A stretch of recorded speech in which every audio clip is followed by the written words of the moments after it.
You have the floor for 6 minutes, please. Thanks very much, Chair. Thank you, Mr. Hayes, for being here on behalf of the Office of the Auditor General this morning.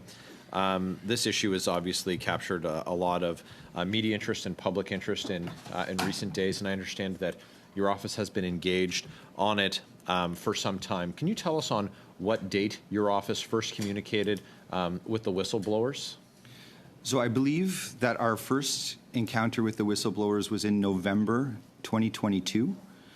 There was a number of meetings between November and January with the whistleblowers. A presentation was made to our office. Information had been shared in November, December, January. Would you like me to continue with what happened after that?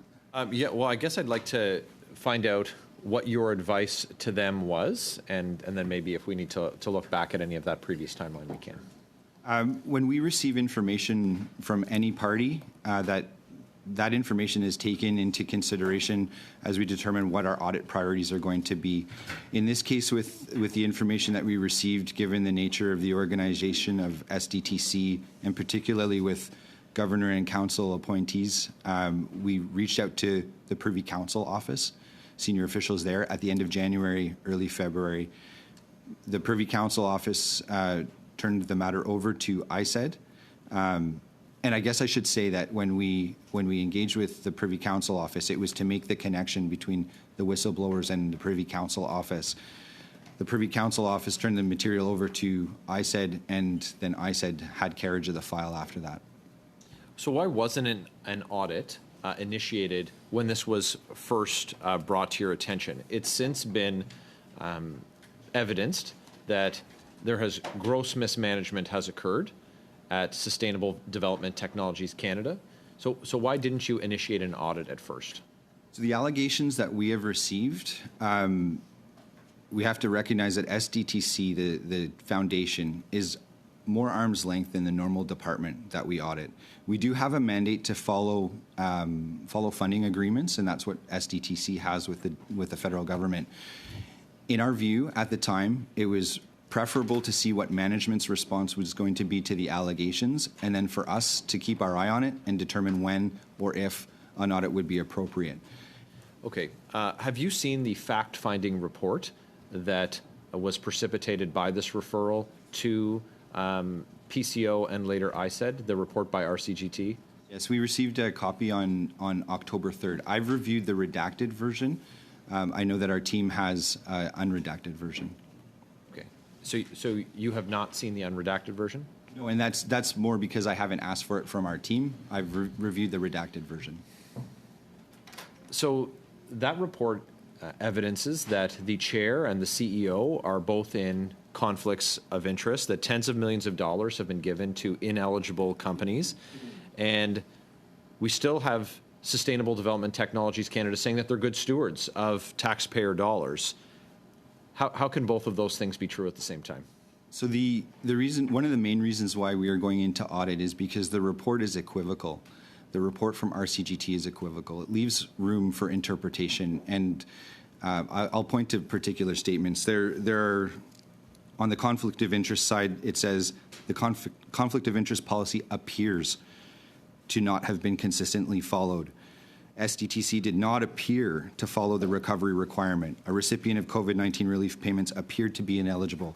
There's a bunch of statements like this, and we want to get our audit work done to identify what is in fact happening there.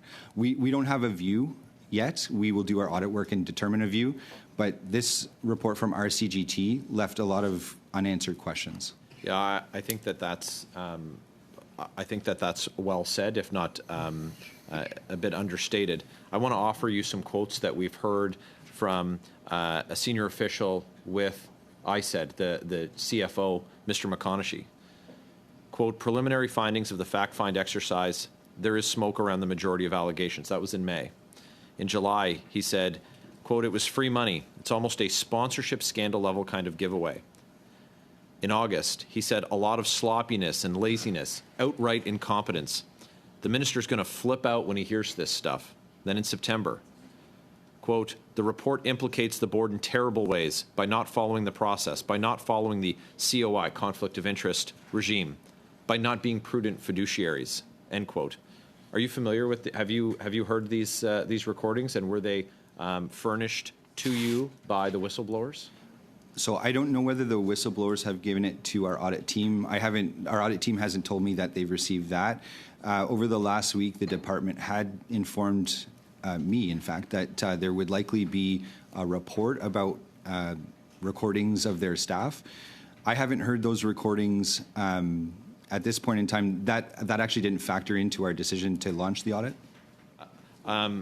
You know, prior to your launching the audit, I did write a letter to your office requesting an audit, having heard some of the very troubling allegations. There's bulk approvals, bulk payments to companies that didn't ask for it and didn't need it. In some cases, in conflicts of interest from board executive members who were involved. And the external reviewers said that the funds should not be paid. But millions of payments were paid out right at year end and were just enough to meet targets so the CEO and her friends could get bonus. Isn't that highly suspicious? So as I said, the decision to launch this audit was made on the basis of our review of the RCGT report. We did receive your letter on October 30th. We informed ISED and the department and SDTC on the 26th that Thank we were you, launching an audit. Mr. And Hayes. you'll be receiving a response back. Thank you.